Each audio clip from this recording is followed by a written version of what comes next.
This is Megan Antonelli. We're here with Health Impact, and we're so excited today. We've got Dr. Abha Agrawal, who has served numerous leadership roles in the U.S., and she's currently Chief Medical Officer at Humboldt Park Health in Chicago. She's been CMO at New York New York City Health and Hospitals and Kings County.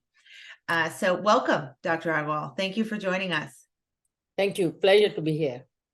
And so we're excited because you have recently completed a book, and it is available now on Amazon, Patient Safety, a Case-Based Innovative Playbook for Safer Care. And, we actually are talking to a few authors today, and particularly about, topics that are important to the patient experience, patient care. And I can't think of one that is more important than patient safety. So thank you for the work you do in that space, and tell us a little bit about what inspired the book. Certainly. It's a pleasure to join you. And, I've been very passionate advocate for patient safety for the last 2 decades.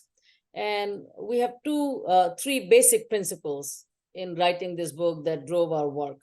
One was a recognition that preventable medical harm is still causing a lot of morbidity and mortality for patients.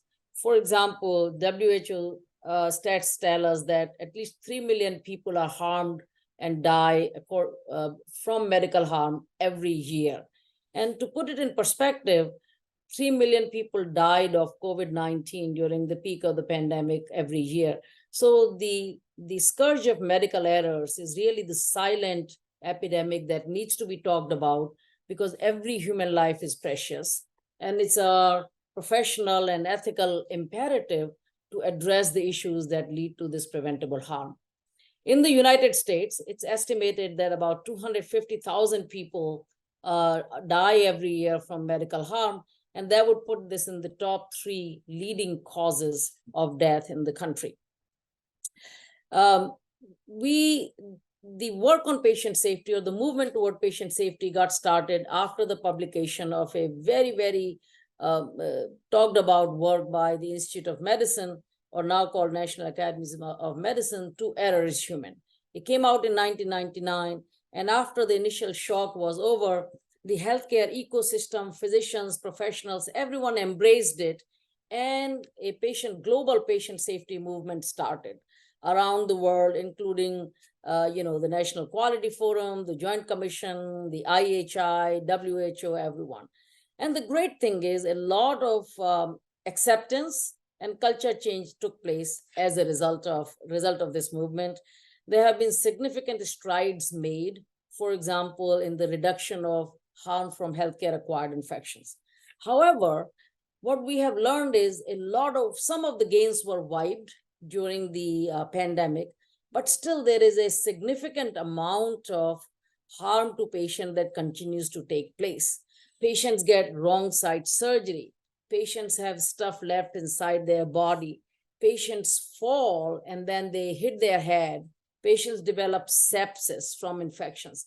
And all of this is completely unacceptable. Our goal is vision zero harm, so that no human being or any family member is harmed because of the healthcare. They come to us for help, not to get harmed. So the work must continue. The conversation must take place with doctors and policymakers and administrators and quality professionals, and most importantly, patient and families, so that together we can eliminate the medical harm in coming years. So that is the motivation for the work that we do every single day. And that was the motivation for this book. And I hope people will find it helpful in a very solution. This book is very solution oriented.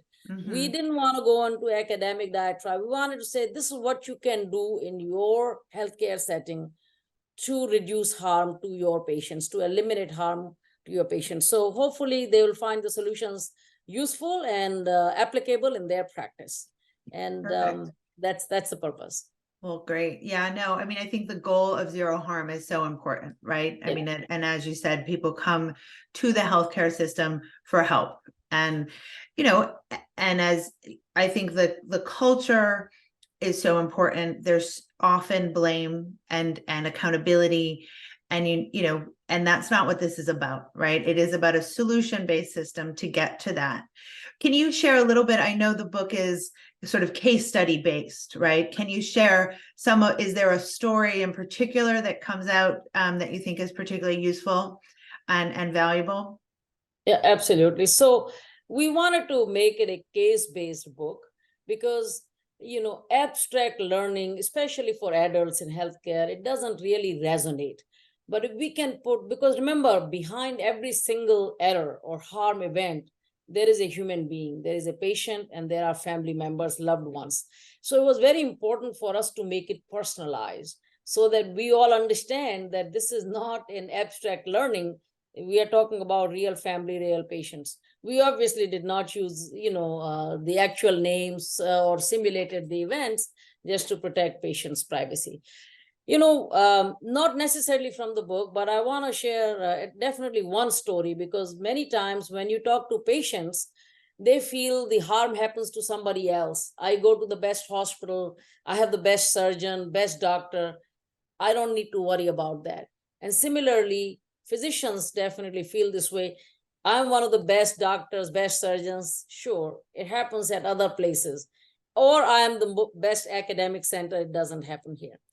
So there was a very famous actress, Bollywood actress, and her mother developed brain tumor, and she went to the mecca of neurosurgery, Memorial Sloan Kettering, operated by the best neurosurgeon, the head of neurosurgery, who was considered the best neuro-oncosurgeon in the country.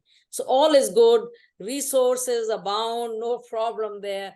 But somebody made a simple mistake of flipping or putting somebody else's CT scan on the film box in the operating room, and it was flipped to show the other side of the brain.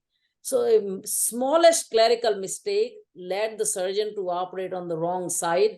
They kept looking for the tumor. There was no tumor to be found, and the patient ended up being vegetable. So that's why, like you mentioned, it's the systems of care. It's everything has to run perfectly.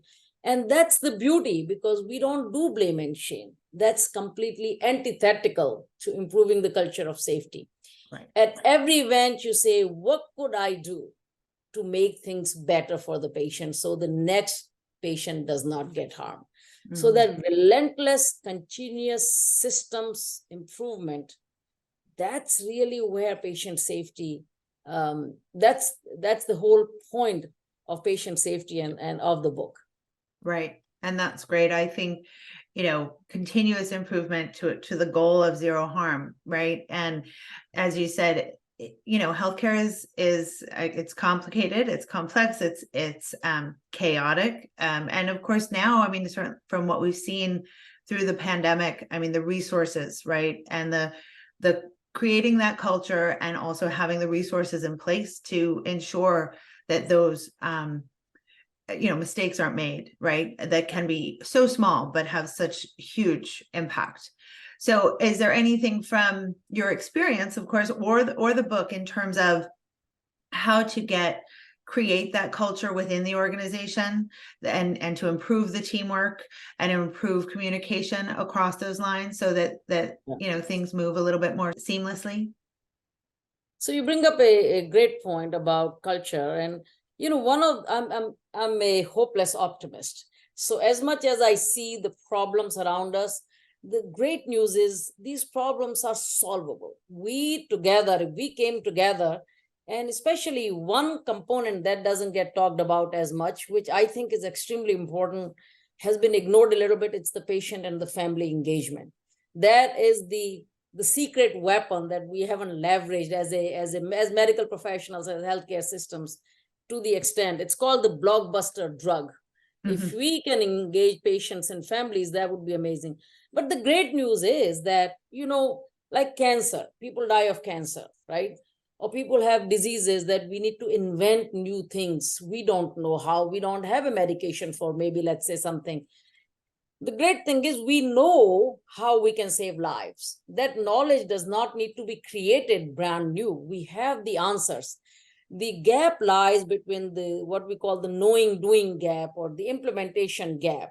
So if we come together as systems, as multiple stakeholders, from nurses to doctors to patients to policymakers. I know there is a presidential task force on patient safety. Their report just came out. The PCAST report just came out in September. So I think there is ever higher momentum to address this issue. And that's what I'm very, very excited about. I think communication, I did my residency, started residency about 30 years ago. And from that, if I take the long view, it's night and day better in terms of communication, especially interdisciplinary communication, how we communicated with social workers and among physician specialties and nurses. And it has significantly been aided by technology. Now we have, HIPAA compliant text messaging to text messaging within the electronic health record, where we can share information with much greater ease. So I am absolutely hopeful that you mentioned culture, as culture towards zero harm gets hardwired in our minds and in the organization leadership's mind, then we have a real shot at eliminating healthcare associated harm in this country. Right. And I want to be a part of that effort, part of that goal. Right. Well, and that brings up two areas that I'm super interested in. I mean, one, in terms of the technology, right? I mean, I think, the electronic record was, sort of cited as this will help with patient safety. It was going to be the solution, right? Yeah. And clearly it has not only made clinicians more tired and more exhausted, but it's presented some, additional challenges, right? The unintended consequences of that. So let's talk a little bit more, just to dig a little deeper on technology and the role that, we once thought it would play, and then the role that it really does play in terms of ensuring safety and ensuring that culture of safety that is there. So absolutely. So let's talk about EHR, safety, technology, and where are we going with this? So you're absolutely right. EHR, every technology has its unintended consequences, or as they say, technology is neither bad nor good, nor is it neutral. It's how we use technology. That's really what ultimately matters. So technology has done, by the way, even EHRs on the positive side have contributed a lot. Let's talk about one of the commonest types of errors used to be medication error. Simply writing illegible prescriptions. That alone killed a lot of people. Your pharmacist couldn't decipher what you wrote and they would dispense whatever they could. Nursing, giving somebody the wrong dose, giving a medication to the wrong patient, those things have pretty much been eliminated to a large extent. At least 30 to 35% of the time when a patient came to see physicians in clinic, we did not have access to patient's record, those bulky paper record they were missing. So we were making decisions in the absence of any clinical information or even lab tests. So there is a lot of good that has happened. Having said that, no question, there is a recognition around the country, around the world, that EHRs, partly because of the technology, but mostly because of the regulatory claims, coding, finance-driven system that we have, has contributed to burnout, not only among physicians, but also among nurses. But I want to be clear. I mean, there is clunkiness and user interface issues with EHRs. And I edited one more book, Safety of Health IT, that focused exclusively on unintended consequences of health IT.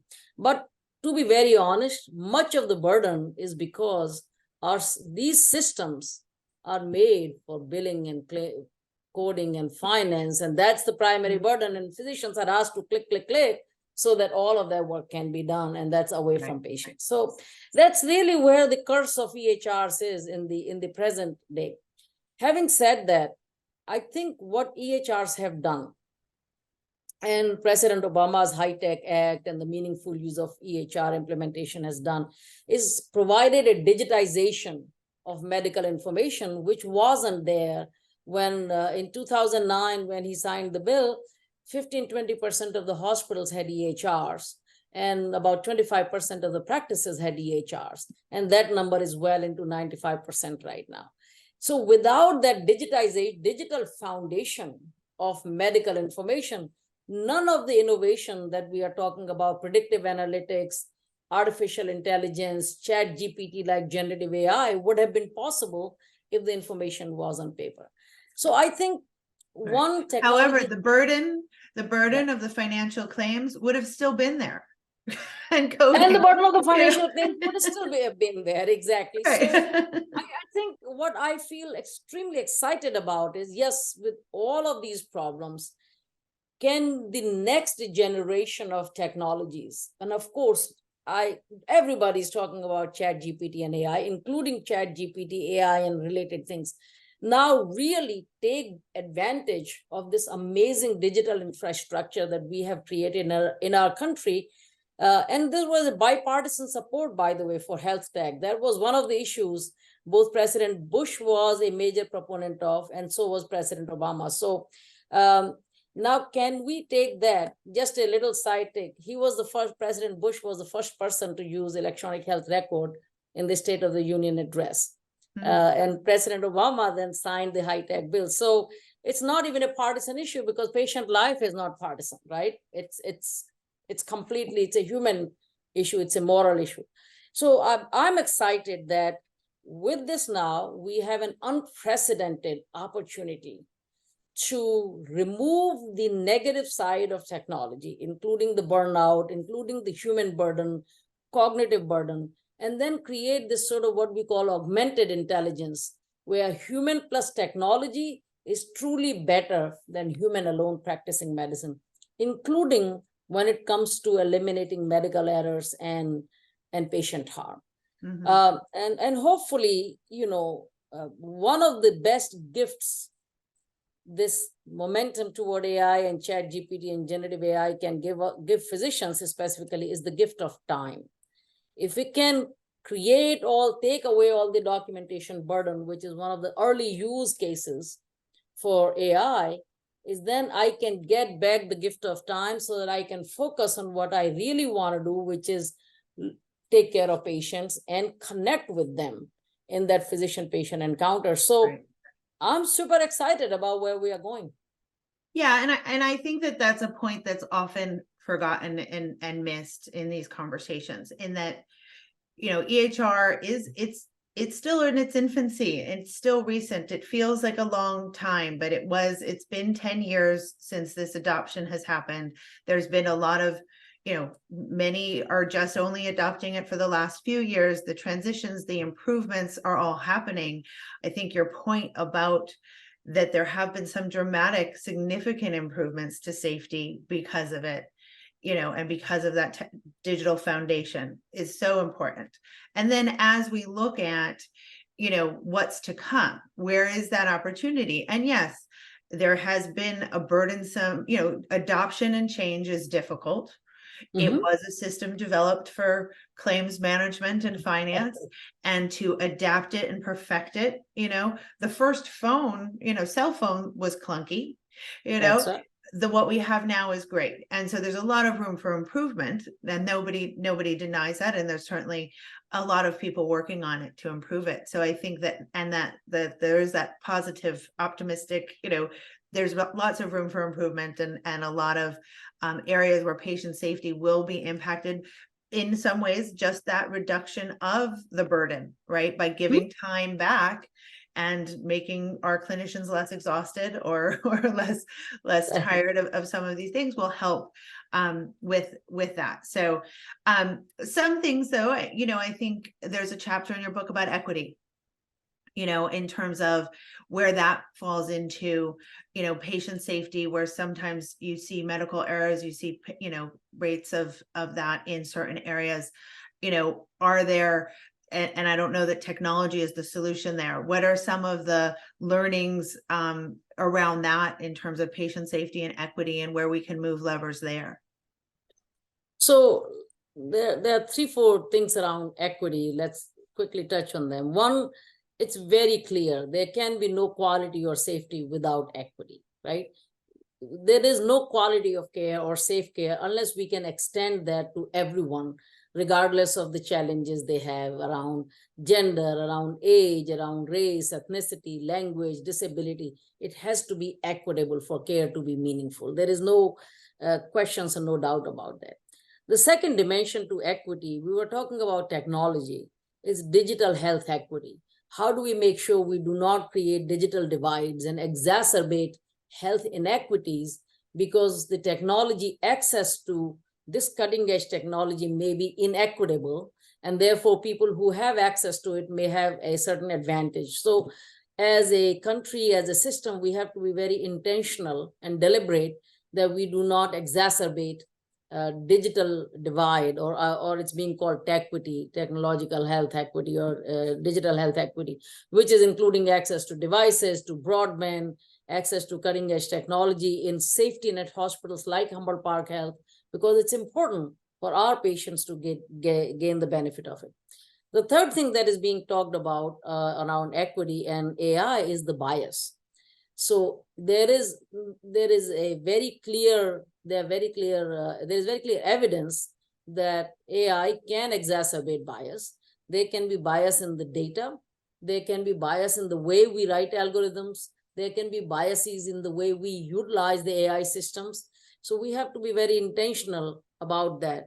I mean, we have to know that AI itself doesn't know bias. It's the data that we feed it to create those systems, or the training data have biases. And I think it's on my LinkedIn. I want to share with you in the last minute my personal story. I was writing a book. It's a non-medical book. And the title of the book was 13 Gifts for My Son for a Meaningful Life. So it's just life lessons. So I asked ChatGPT as my assistant to say, hey, can you give me some better titles? You know, I'm just saying, hey, maybe I am not a particularly creative person when it comes to titles. It gave me, I believe, about 8 to 10 titles, and those screenshot is on my LinkedIn post. Every title was a father giving a gift to the son, because that's all ChatGPT knows, that that's how life works. So what I'm trying to say is, when we see biased output, remember, we are responsible for that, because we created the data that ChatGPT consumed that led to the biased output. So I think it's an incredible, we have to be very careful, very intentional to ensure we do not exacerbate any kind of biases as AI will become more and more integrated into our systems of healthcare. Yeah, that's a great point. Yeah, and I think the intentionality of it is almost, I mean, that really ties through all of this, right? Is we have to, root out the inequities intentionally, as well as create a culture of patient safety and no harm with intentionality, right? So tell us a little bit about what's next. So now we're going to get this book. Everybody's going to go buy it on Amazon, and tell us about what you're focused on next. So my next focus continues to be then, technology, especially AI, and can AI help us take the patient safety movement and work to the next level, or can AI save lives? And the point is, like we mentioned at the very early stage of the conversation, over the last 20 years, a lot of strides have been made. A lot of people have contributed enormously. But we also know, based on recent studies that came out this year, we still have a significant amount of patient harm that is still taking place. So now, in order to take the ball to the finish line or reach our vision zero harm goal, how can we, practically speaking, leverage technology, especially AI, either generative or predictive AI, to continuously reduce harm? I think the reason I say that, it can do a few things that cannot be done with current systems effectively. It can generate new things that can't be done with the current system. And that can itself be a very helpful thing. And secondly, consider it like a surveillance system on your patients, including your EHR data, your wearable sensors. That's a very important thing. You know, your smartwatch to e-noses to all the wearable other devices that can monitor your movement to etc.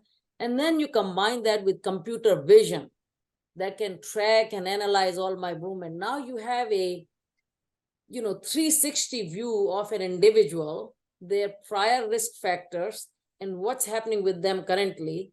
And the AI, a smart system, can just continue to surveil that in the background and do risk prediction, warnings, suggest interventions so that I don't even get harmed, whether in the inpatient or outpatient side.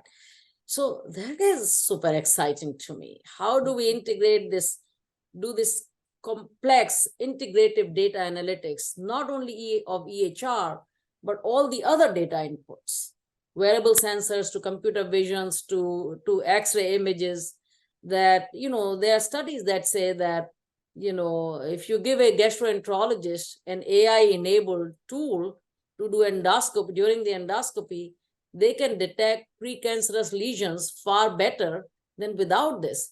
I would like that, right? Mhm. Why should my gastroenterologist not use this little extra help so that my risk of having precancerous lesions is significantly reduced? So I think there is it's only the beginning. And I believe that there is an extraordinary opportunity. And my goal would be to again trigger a conversation among multiple stakeholders, including technology people, to say, let us collaborate. Medical professionals, healthcare system people, leaders, policymakers, and technology, let us all collaborate to make things better. I would be remiss if I didn't mention all the risks, though, that are about AI. From, we talked about biases to inaccurate AI hallucinating, saying things that do not exist, citing medical literature that is nowhere to be found, or inequities again, or privacy violations, or security risks. So no questions, all of those are risks, Right. that need to be discussed and be kept in mind as we move about this. Yeah, and as with the electronic health record, it is a very new technology that will take a while to, apply and realize the promise of. But no doubt, it's a really, it's vast in terms of just having all of those inputs, and the possibilities are incredible to just think about. So, but thank you so much for joining us. Thank you so much for your work in this space. It's so very important.